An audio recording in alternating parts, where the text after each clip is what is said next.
hundee saba kuush keessaa tokko ta'e isa duraa akka ta'e mirkaneessaniiru. Oromoon maan jedhan garaa achi dhuftee galaana diimaa dhuftee jedhan. Ammoo yoo Oromoon galaan diimaa dhuftu guyyaan laftanarra jirru eenyuun laftan jira. Waraabessummaa siyaasa yeroo sanaati. Malee uummanni keenya durumaa qabeetas ture. Malee godaantuu wati. Waa'ee guddina uummata Oromoo qorannaan addunyaa tanarra gaba'ee jira. Warri uummata Oromoo xureessuu fi waan akkasii dubbatan waan isaanummaan uffaarsan malee qorannoon addunyaa isaan hin faarsine. Oromoon safuu qaba. Demokiraasiin akka gadaa addunyaa gubbaatti yoo dhaladha. Kanaaf guddaadha. Seera kanaan guddaadha. Oromoon durillee guddaa ammallee guddaa duranallee guddaatti jechuun seera kan. Oromoon duraan uummata guddaadha. Ammas uummata guddaadha. Gara duraas uummata guddaadha. Uniting factor jettee faranjii. Uniting factor. Yeroon kuni Oromoodhaaf yeroo haaromsaati.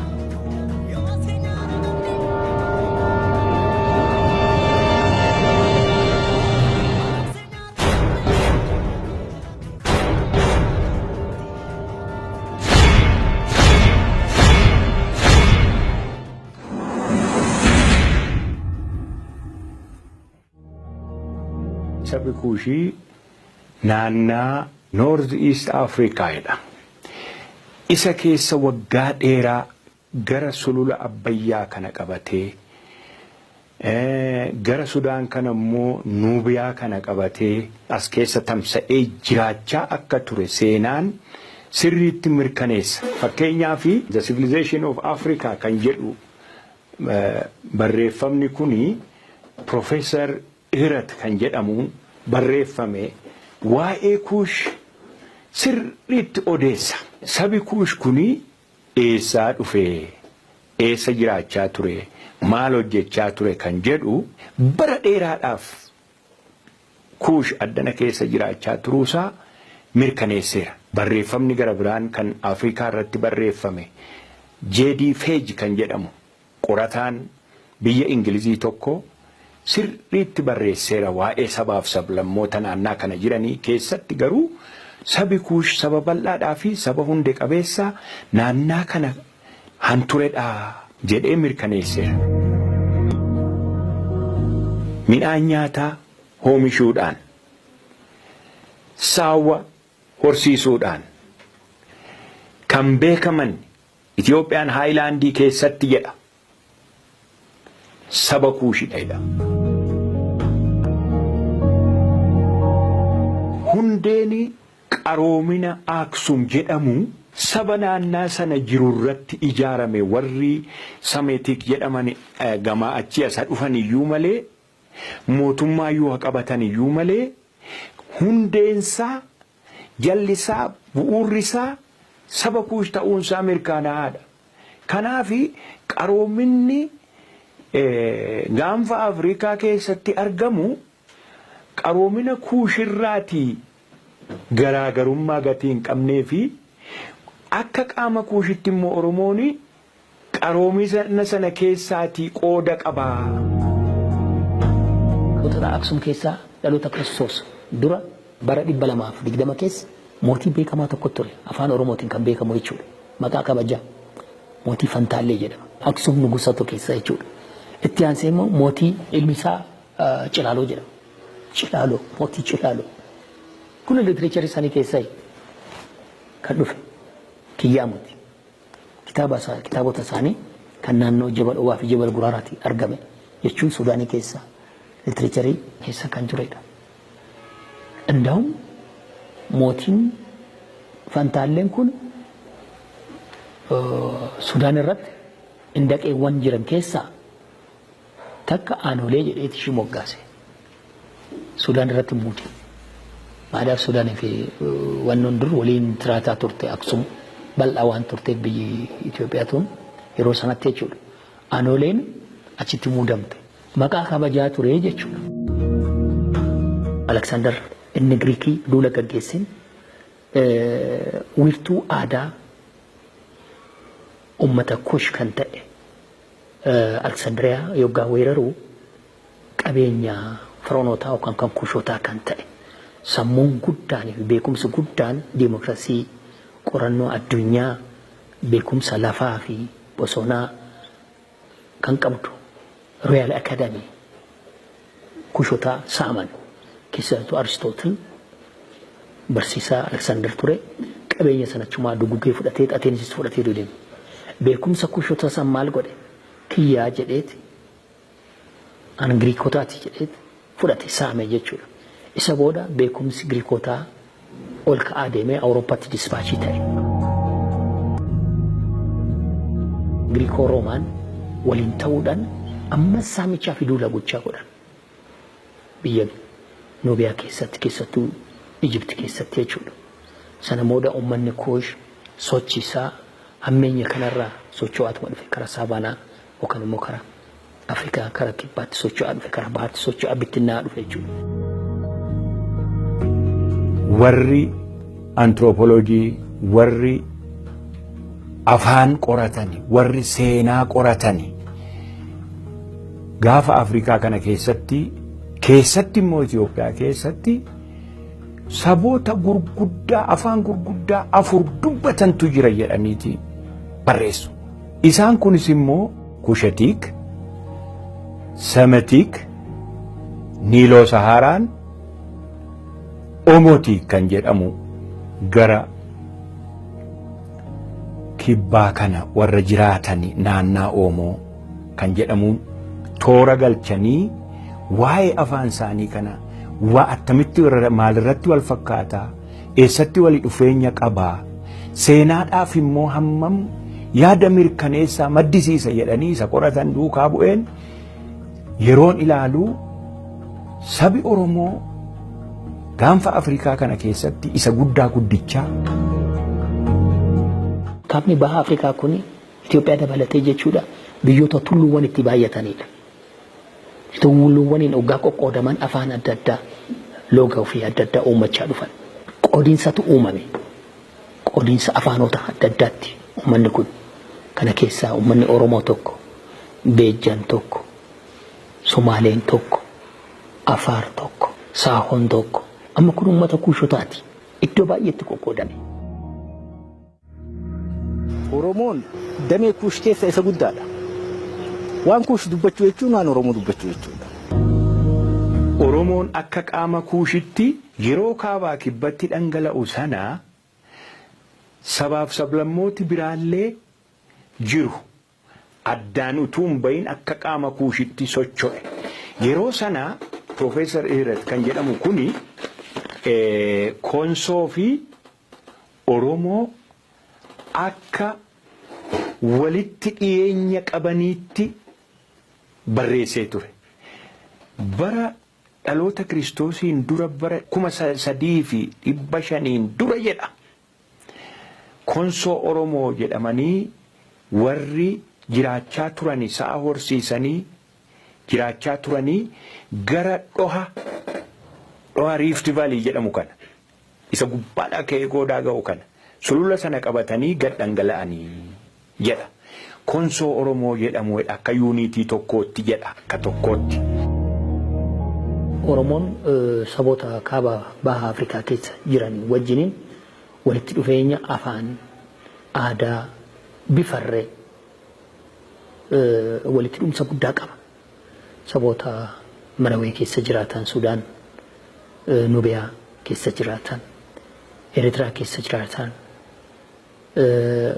Itoophiyaa keessa as jiraatan, Jibuutii, Somaaliyaa, Keeniyaa keessa jiraatan wajjin hamma dhaqeetoo waa Gaandaa, waa Tuusii, waa Hoomaa jedhameetoo hamma biyyoota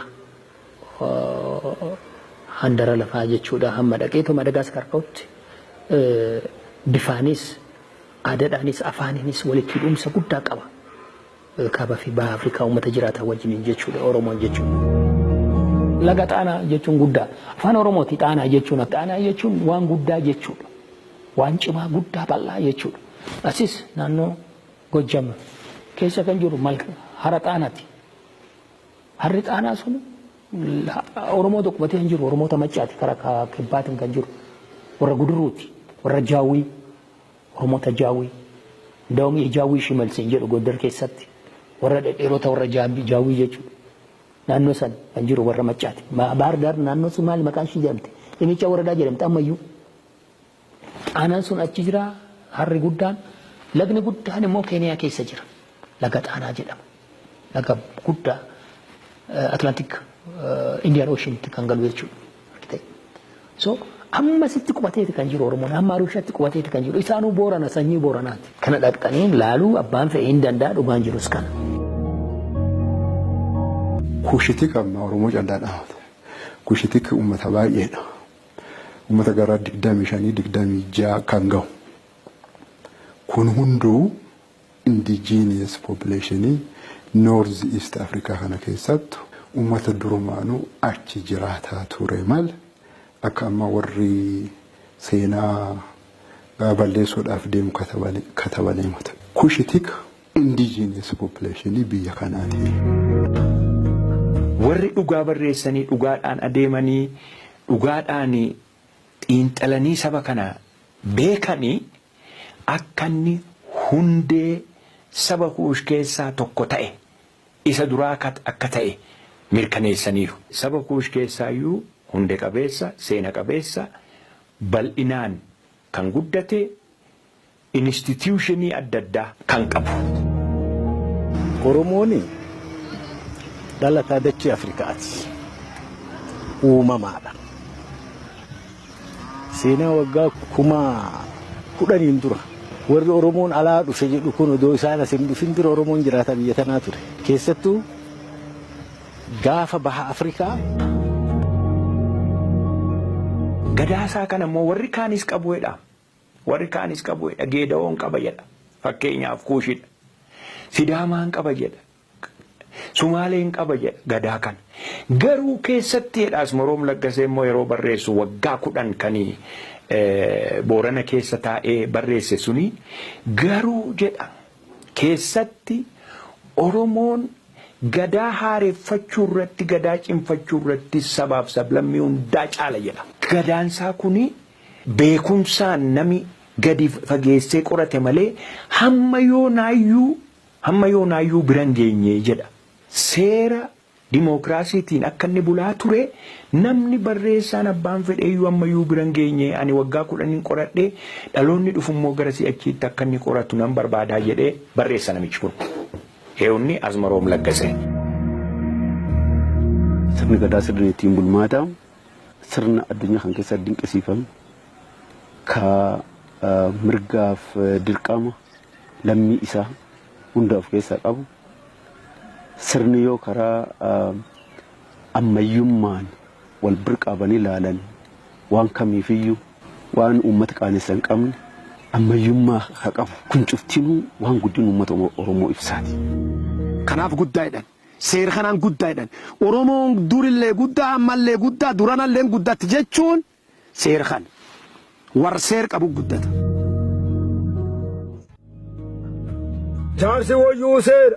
Gadaa wayyuu seera, murtii wayyuu seera, malkaa wayyuu seera, ardaa wayyuu seera, wayyuun tuqanuu seera. Aadaa teenya lakkinnuu seera, aadaa seexanaan feenuu seera, aadaan teenya badduu seera. Karaan duuchanuu aadaa, karaan duude aadi malee, muka fuula malee injissanuu aadaa, seeraan jissanii aadaa, akkanuma aaraa addeenna ka hujanne haqoonqoo hujanne baddaan ciranuu aadaa. Oromoon aadaa cimaa qaba. Keessumattuu aadaan gadaa Oromoodhaa dhiisii Itoophiyaadhaa dhiisii addunyaa keessatti sirna demokiraasii jedhamu keessattu demokiraasiin akka gadaa addunyaa gubbatti iyyuu hin dhalanne. Seeraan bula, aadaadhaan bula, qawweedhaan miti aangoon kan argamu Oromoo keessattu. Oromooni safuu qaba. Safuudhaan jiraata. Namatti hin darbu, nama hin tuffatu, ola deemaan tuffatu, nama guddaa akka guddaatti. Maalii fi sirna gadaatiin gatii buluu fi sirna gadaa sana keessaa calaqqisa jireenyi isaa, ekonomiin isaas, hawaasi isaas, jechaan dinagdeen isaa, hawaasi isaa, bahaagalli isaa, waaqa kana sodaachuun achuma gadaa sana keessaa madda. Uummati Oromoo uummata uumam isaan aadaa isaan mirga dhala namaatiif fuula guddaa kennachuu danda'u. Seerii maan jedhaa seerii jabaa kaa'an laafa hanqatuu jedha. Akkas jechuun seerii abbaa gadaatii kaa'an biyyeessallee sunumaatti ta'a jechuudha. Sunumaatti jedha jechuudha. Kanaaf seerii jabaa kaa'an laafa hanqatudha. Namni nama jechuu isaati bakka. Namni namaan kabaja qaba namummaa isaatiin seera qaba. Oromoon lolaanii lafin bulchuu Oromoon dimokiraasiin bulcha. Taa'ee arrabaan dubbatee qajeelchee seeraan bulcha. Nafxanyaani nama dhiituu malee seer hin beeku, seer ittiin bulan hin beeku. Kan ni beeku maani? Fa'u dhiitu. Sun dimokiraasii miti. Sun nama ijaaruu miti. Itoophiyaa ijaaruu miti. Itoophiyaa ijaaruu jechuun ilmaan jala fixanii haadijjeessanii abbajjeessanii akkasii miti. Sun dimokiraasii miti. Sun ijaaruu miti. Ijaaruun akka Oromoon gadaan bulchitu kan dimokiraasiin bulchan. Dimokiraasiidhaan dimokiraasiin akka keenya gara Oromootu dhufte dimokiraasiin. Abbaan waan fedhin ta'u seeran ta'an seeran bulan. Oromoon aadaa moggaasaa qaba. Aadaa guddifachaa qaba. Uummata gara biraa hundaa walta qabee tokko godhee ofi deebisee qabatee tolerantiidha. Uummata lola barbaadu. Uummata nagaa barbaadu. Kunis Oromoo guddaa kan godhu keessaa. Ofitti qabaa, gadaa barsiisaa, qaama isaa godhata. Moggaasaan jira. Moggaasaan hin guddisaa, ofitti qabaa, hin gurmeessaa, waliin deema. Kakaadhaan deemammoo.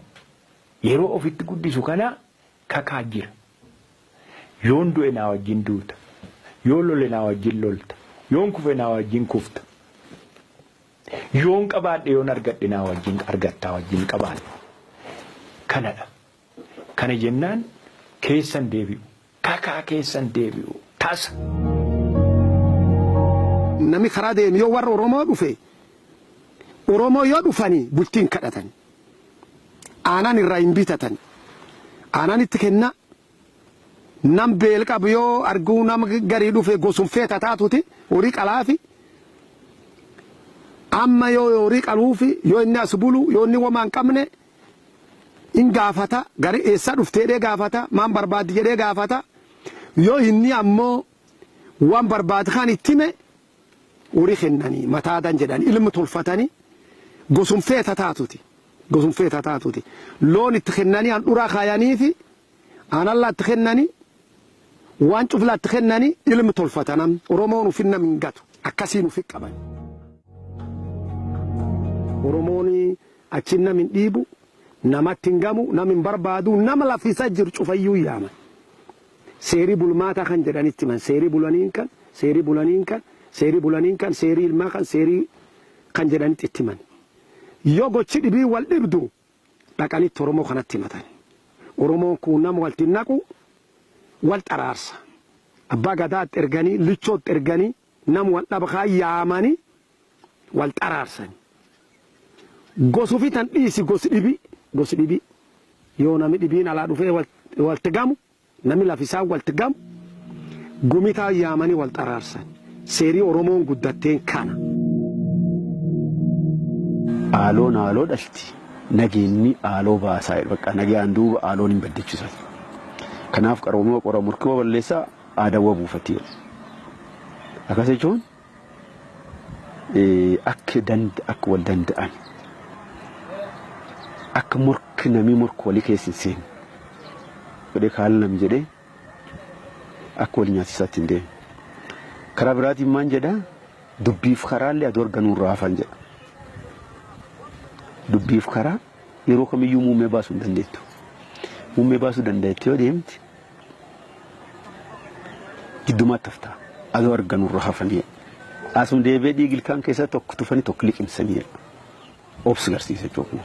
Heertee kun cuftinuu akka uummati kun sirni isaatiin aadaa isaatiin yoo walitti bu'iinsi tokko dhufu gar bitaan deemsisu gar mirgaa gar araaraa gar wal dhabbii deemsisu gar araaraa gar nagaa deemsisu garsiisa jechuudha. sirni qorannaa hawaa ka hardhaa qorattootii ammayyaa saayintiistootii teleeskooppiin guyyaaf halkan dukkanaaf yeroo kamiyyuu urjiilee hordofanii barreessan caalaa beekumsi uummata keenya ka guyyaallee ifa aduu kanaaf urjii arguu hin dandeenye yeroo galgala yeroo muraasa ka duumessi hin jirre qof ka urjii arguu danda'u yeroo dukkanaatiif yeroo guyyaallee immoo yaada keessa galchee qabeeyu akkuma meeshaa ammayyaatiin fayyadame beekumsi guddaa kan cufu qaba. Guddaa kan nam taasisu qaamaan guddachuu qofaanii lakkoofsaan guddachuu qofaanii beekumsaan guddachuun waan guddaa nam taasisaa. Kuni yakka bara mootii Minilik Alaqaa Asmeef, Alaqaa Taayyee fa'aan fi namoota isaan fakkaataniin kan barraa'edha jechuudha. Maaliidhaaf nama barumsa qabeen kan barraa'e hojiin kun daba guddaadha. Seenaa Oromoo fi eenyummaa Oromoo balleessuudhaaf yakka hojjetamedha. Maaliidhaaf Oromoon aangoo biyyummaa aangoo siyaasaa akka hin gaafanne biyya alaatii dhufee as qubate malee abbaa biyyaatii miti. Kanaaf aangoo gaafachuu hin qabu. Biyyis keenya adabatii taa'uu qaba ashkara keenya ta'ee jedhanii daba siyaasaati fi dinagdeeti kan raawwate. Yookaan immoo waraabessummaa siyaasa yeroo sanaati. Malee uummanni keenya durumaa qabeetas ture. Malee godaantuu miti. Hayyoon jiran hundaa seenaa uummata tokkoo ragaa irratti hundaa'anii hundi isaanii iyyuu sirriitti barreessan jechuun hin danda'amu. Intarestii fedhaa intarestii mataa isaanii qaban. Amma warri duraan bitaa turan mi'eeffataniiran. Aangoon maal fakkaataa bituun maal fakkaataa kan jedhu muuxatanii mi'eeffatanii jedhaniiran. Isa akkasiisan dhabuu hin barbaadan.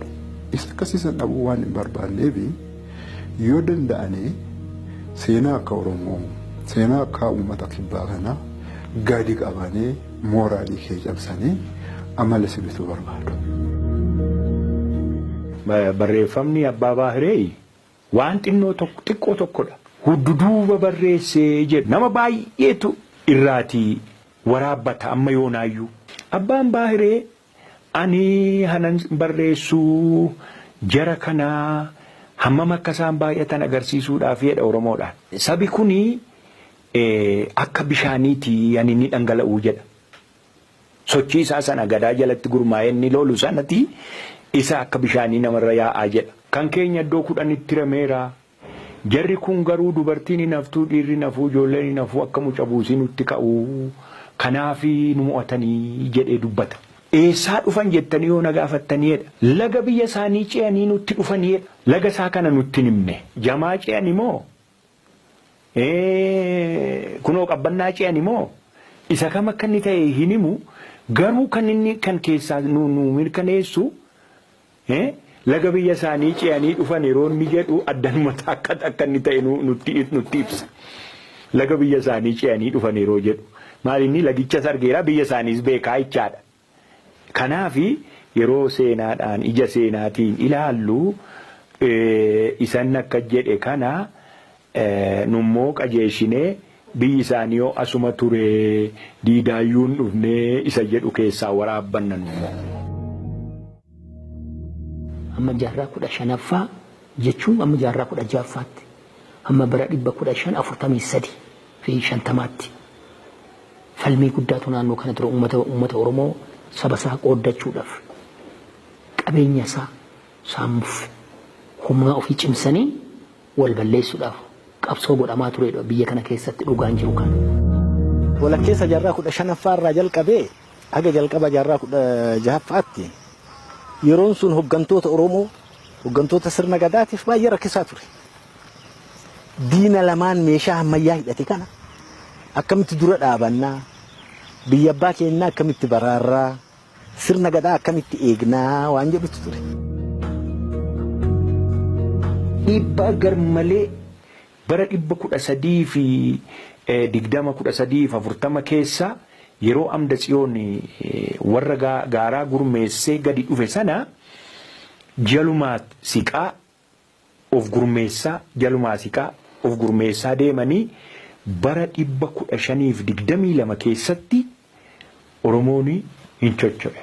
Sochiinsaa kun immoo ba'aatu bakkeedhaa itti baay'ate, qilleensa guddaatu itti dhufe. Amma yeroo kana Gadaasaa haareffateetu bara 1522tti innis ofirraa qolachuudhaaf akka sabaatti socho'eera.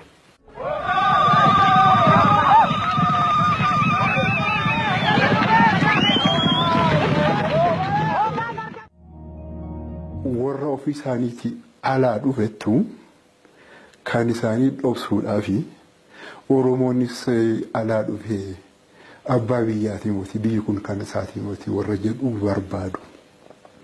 Warra seeraa micciiruu seenaa micciiruu barbaadutti waan kana odeessu malee ragaan kan nutti mul'isu Oromoon abbaa biyyaa abbaa lafaa biyya kanatti dhalatee biyya kana jiraate kan jiraataa jiru malee eessayyuu dhufne. Ragaan hundaa kan mul'isu abbaa biyya kanaati Oromoon. Asuma jiraate ammas asuma jira gara duraas asuma akka jiru kan mul'isu ragaan jiru.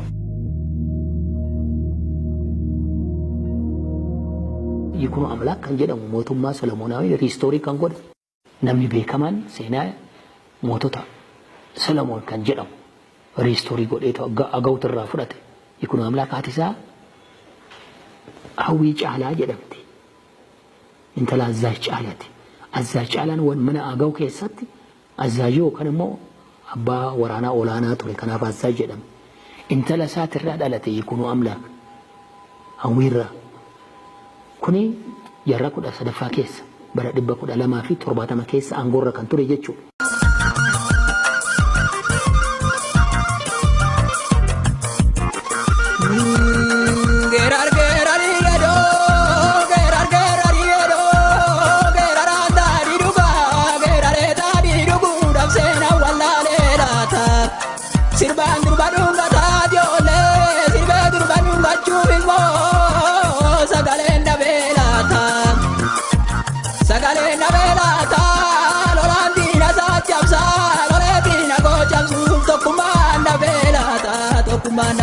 Tokumanda belata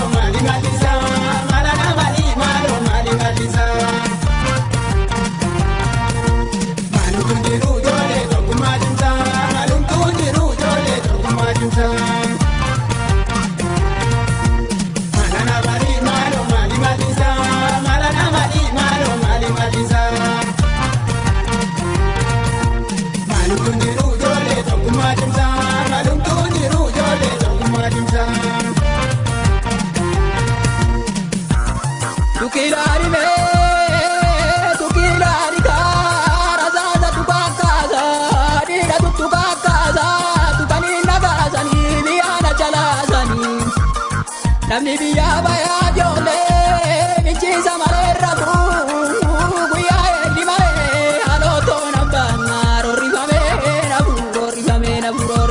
nafu. Odoo waaqayyoo ta'ee amma odoo waaqayyoo ta'ee jamboo malee roobu odoo jamboo ta'ee leessaa malee magarsu odoo leessaa ta'ee durba guntuutaati malee buqqa'u. Baguntu taatae keriyo male nungadu odon keriyo tae dale bakka male abadu odon dale tae gombisa male nonu odon gombisa ole azole me gombisu male ngadu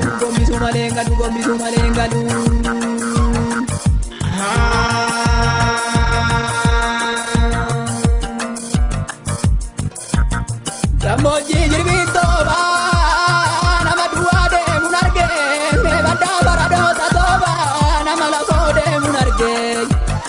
Bosonu abege sare sungu matu narge moromia sorati badatu lammi bela unarge tukilariga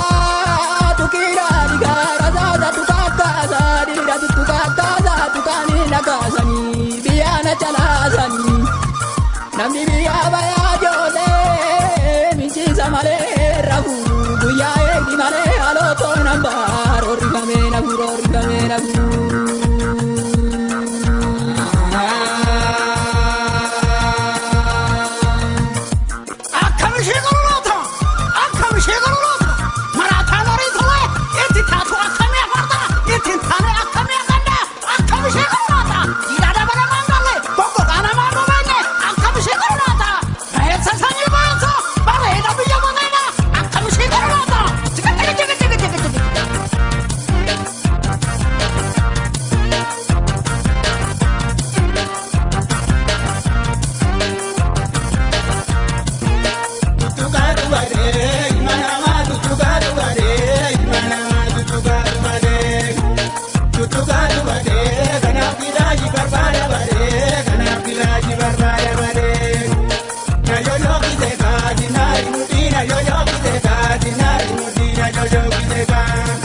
Torfani bira darbu ani jaadu kube midam barabae walunduma banara jole garanda bobae labab koti benu sureb koti male gareb koti benu lami koti male jari garana re tanya tani nare morba kachaji marazo pimbarre magala tirkatani boye lagati galti artu maria tani bodena matti malti bodena matti malti bodena matti malti urba kharawa khamatine kera sarabanu mate akamishi karata konkolata karagara tajabata akagamana ala yo khamagara urfa to akatbela lafha buta akagamar buta chika chika chika chika chika chika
Inishiri gaba bandira gaba karesa ibitane bambare ini garage kesa dira garago kesa ini mane bambale ajeda manafaki bagan sawaji bare ajole majecha barawati bagan karaji bare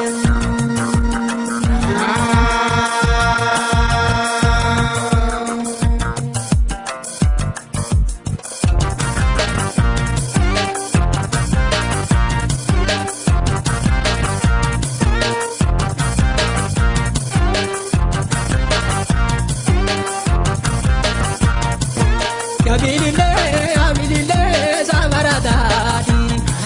Savaradadi Lamino Biga Barako Kavanatati Lamino Maga Barako Wagalatati Sitania Nalalaba Yakormako Yadirako Didagara Megani Didagara